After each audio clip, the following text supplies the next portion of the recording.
আমি ইবলিস, এর ডাইরেক্ট পরিচয় দিয়েছে, হুজুর আমি আজে বাজে কেউ না, এর বংশীয়, আমি নিজেই ইবলিস।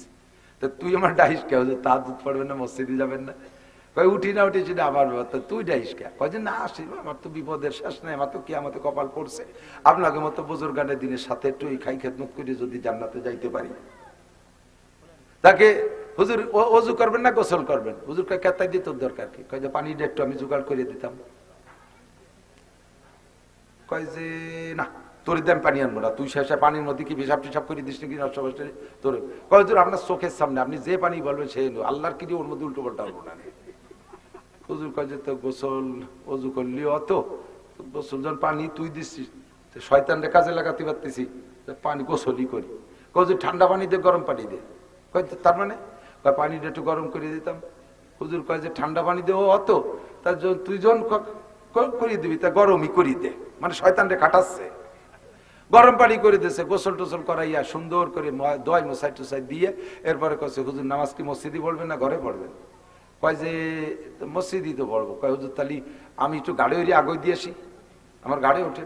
কয় শয়তান তুই কোন কুয়োর মধ্যে নিয়ে ফেরাবিনি, বাদ দে তোর গাড়ি উঠবো না। কয় যে না হুজুর আল্লাহর কিরে আমি আর ভদ্রতার সাথে নামাই দিয়ে পারি। তার হুজুর চিন্তা করলেন যে আজকে শয়তান চড়বো, দিন ভরে গল্প দিতে পারবে যে শয়তানের গাড়ি উঠছি, তার গাড়ি নে শয়তান গাড়ি করে নেছে, হুজুরে যত্ন সহকারী মসজিদে নামাজ দিয়েছে, মানে কোনো জায়গা যারা পরিমাণ ত্রুটি করে নাই। পানিও ভালো, গরম পানি, ওযু গোসল করাইয়া গাড়ি করে মসজিদে আগাই দিয়েছে। হুজুর মসজিদে নামে কয় যে তুই তো আজকে কোনো ইনকাম তোর হলো না, সবই দে আমার হলো, এর মধ্যে কি তোর কোনো লাভ আছে? কয় যে হুজুর এর মধ্যে লাভ আছে। আপনি যদি নিজ যোগ্যতায় ঘুম থেকে উঠতেন, এই আরামের ঘুমকে চোখের কষ ভেঙ্গে যদি উঠতেন কষ্ট করিয়া, তাহলে ময়দানে যাইয়া কাফেরের সাথে যুদ্ধ করার নেকি পাইতেন। ওই ঘুমটা আপনি ভাঙ্গেন নাই, আমি ছেলে টুলি উঠে দিছি, ওই নেকিটা আপনার বাতি দেই নেই। গোসলের পানি নিজেই বানাইলে এই মোটা একটা নেকি পাইতেন, ওইটার থেকে আমি শেষ করে দিছি, ওটা আমি নিয়ে নিছি, আমার তো কোনো নেকি হবে না, তবে আপনারে পাইতে দেয়নি। মসজিদে যদি পায়ে হেঁটে আসতেন কদমে কদমে নেকি পাইতেন, আমি গাড়ি বেরিয়ে আনি দিছি, সেই কদমে নেকি পান নাই। ইন্নাহু লাকুম আদুউম মুবিন। ও দোস্ত জানো না ও যে কত কায়দার শত্রু, ওর শত্রুতা বোঝা বড় কঠিন। আইবা সাহিব লিসে যা তুম রোয়ে আস পাস বাহার দস্তে না শায়দ দাদে দস্ত কার শৈতামি কুনাদ না মশওয়ালি গরবলি ই নস্তেলানাত বরলি। বহুত সময় শয়তান পীর হয়ে আসবে, শয়তান চ্যানেলের বড় বক্তা হয়ে আসবে, শয়তান মাঠের বড় বক্তা হয়ে আসবে, অনেক রূপ নিয়ে আসবে। আরে বড় বিশ্বাস বড় যুব্য জামা দেখাই তার হাতে বায়াত হয়ে যাইও না। পেটটা বড় দেখলি মনে করো না যে বড় পীর। আরে পেট বড় হলি যদি বড় পীর হইতো, তাহলে এদেশের হাতিও তো সবচেয়ে বড় পীর। কথা কন না কেন? আল্লাহু আকবার। যাত্রার কাছে বায়াত হইও না।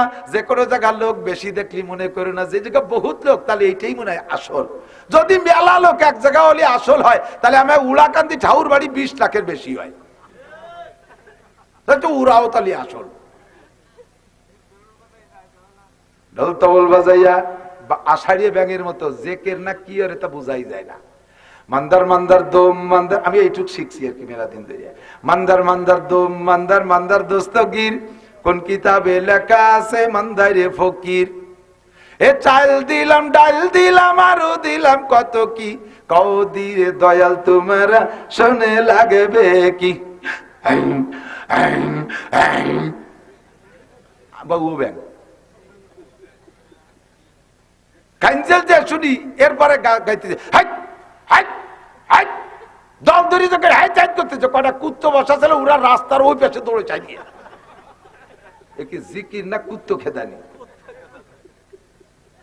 জিকির যদি শিখতে চাও আব্দুল গফফারের কাছে যাও। লা ইলাহা ইল্লাল্লাহ লা ইলাহা ইল্লাল্লাহ। আরে জিকির যদি শিখতে যাও তাহলে বলেন 2, আমার সাথে বলেন 2, জোর হলো না, 3, 4 ফেব্রুয়ারি। একই জিকির হল নাকি? একই জিকির নাকি? হ্যাঁ ও জিকির। বলেন 2, 3, 4 ফেব্রুয়ারি 2024 জাতীয় সংসদ নির্বাচন। জোর বলেন কি? বিশ্ব ইজতেমা, জোরে বলেন। জোর হলো না? এর মধ্যে ভাজ আছে নাকি? কোন ভেজাল আছে নাকি? ওলামায়ে কিরাম যে জায়গা যাবে আমরা সেখানে যাব। মুফতি আব্দুল গফফার সাহেব যেখানে, ইসমাতুল্লাহ কাসেমি যেখানে, আব্দুল কাইয়ুম সাহেব যেখানে, হেলাল উদ্দিন সাহেব যেখানে, এহিয়া মামুন সাহেব যেখানে, জাফর আহমদ সাহেব যেখানে, বাংলাদেশের আমাদের ফরিদপুরের উজ্জ্বল নক্ষত্র এরা, লিয়াকত আলী সাহেব যেখানে, আমরাও ঠিক না? আল্লাহ আছে সেখানে, ইন্দ্রা আছে যেখানে, বলেন আল্লাহ আছে সেখানে। উলামায়ে কিরাম যেখানে, আল্লাহ আছে। উলামায়ে কিরাম যেখানে, হাটাজারি হুজুররা যেখানে, পটিয়ার হুজুররা যেখানে, দেওবন্দি উলামায়ে কিরাম যেখানে, এই সব উলামা যেখানে, আল্লাহ আছে। আল্লাহ আছে যেখানে, আল্লাহ আছে যেখানে, আল্লাহ আছে যেখানে, ওলামায়ে কিরাম 2, 3, 4 ইজতেমায় আছে, আল্লাহ সেখানে আছে, আমরাও সেখানে আছি, ঠিক কি না?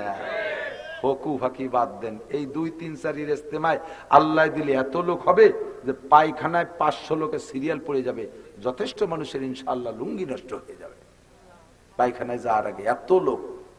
আর এরপরে আরেকটা ইজতেমা হবে, এক একজনে 50টা করে পায়খানা ভাগে পাবে। লোকের সমাগম এত বেশি হবে যে এক একজনে 50টা করে পায়খানা ভাগে পাবেন। একটার মধ্যে খাবেন, একটার মধ্যে শুয়ে থাকবেন, এর মধ্যে পায়খানা করবেন, অ্যাভেলেবেল পায়খানা। প্রথম পর্বের ইজতেমায় ওযুখানায় যাইয়ে 500 লোকের সিরিয়াল পড়ে যাবে। আর দ্বিতীয় প্রোগ্রাম দেখছি তো বিগত সময়, দ্বিতীয় প্রোগ্রামে যে ইজতেমা হবে সে জায়গা মানুষ নাই, দেখি যে দুটি গাইতি যাইয়ে কুলিয়েছে, গাইতি গরুতি ওযু বানাচ্ছে, মানুষ নাই, তা কি হবে? ইজতেমারে কলঙ্ক করছে বিশ্বই। প্রথমটার ভিডিও ছাড়ে না, প্রথম ইজতেমার ভিডিও ছাড়ে না, দ্বিতীয় ইজতেমায় মাঠ ফাঁকা, এবার ভিডিও ছেড়ে, এবার ইজতেমায় জনসংখ্যা কম, মুসলমানদের পরাজয় চরমভাবে ঘটেছে, ভাইরাল করে দেয় ইজতেমার নামে। দ্বিতীয়টা, মুসলমান জাতির এই বিশাল ঐক্যকে ভাঙ্গে চুরে তছনছ করে দিয়েছে, মুসলমানদের এই বিশাল মাজমাকে, এই ইজতেমার যে সুনাম ছিল সেটিকে ধ্বংস করে দিয়েছে। কথা বলেন ঠিক কি ঠিক না? ওটাই যে আমাদের দরকার নাই, আমাদের জাগতিক ভাইরালের দরকার নাই। আল্লাহ পাকের কাছে আমরা যাতে মকবুল হতে পারি, আহলে হক ওলামায়ে কেরামের সাথে যাবো তো ইনশাআল্লাহ। যাওয়া কত আসান করে দিয়েছে আল্লাহ তাআলা। আগে পদ্মা নদী পার হওয়াটা বড় রিস্ক ছিল, ফেরি পাওয়া যায় না, গাড়িকে গাড়ি, কত কষ্ট হয়েছে। এখন ব্রিজ হয়ে গেছে, আসানের সাথে চলে যাবেন, ব্রিজ হয়ে গেছে। গত রাত্রে আমি ঢাকা থেকে আসছি, কুয়াশা, ব্রিজের গোড়ায় যখন আসছি কুয়াশায় ব্রিজও দেখা যায় না। ব্রিজে কুয়াশা রেখালাম, ও কুয়াশা কাম হবে না, বহুত জ্বালাইছো। যে সময় ফেরিতে পার হয়েছি 13 ঘন্টা বসে রাখছো কুয়াশা, আর আজকে সারের গোড়ায় উঠে গেছি, 8 হাতি বেলবে না। যত বড় কুয়াশা হয় ইনশাআল্লাহ 5 মিনিটের জায়গাটা 10 মিনিট লাগবে, যাবোই যাবো ইনশাআল্লাহ। আর চলেই আসছি আলহামদুলিল্লাহ। আমরা এবার আলহামদুলিল্লাহ বিশ্ব ইজতেমায় যাবো তো, বিশ্ব ইজতেমায় যাবো তো ইনশাআল্লাহ। আল্লাহ কবুল করুন, বলেন আমিন, জোরে বলেন আমিন। আল্লাহু আকবার। ও দোস্ত এদিক তাকান, আমি আয়াত পড়ছি আর হাদিস পড়ছি আর তরজমা বলে শেষ করে দেওয়ার টাইম শেষ। আমি 11টা পর্যন্ত ওয়াজ করি, বড় আনন্দের সাথে, খুব মজা লাগতেছে। এই অল্প কয়েকজন মানুষ, তো আমার যে কোনো ছোট মাহফিল আর কি, অনেক ছোট মাহফিল, তবে আপনাদের সাথে কথা বলতে আমার ভালো লাগছে। আপনাদের কষ্ট হচ্ছে নাকি?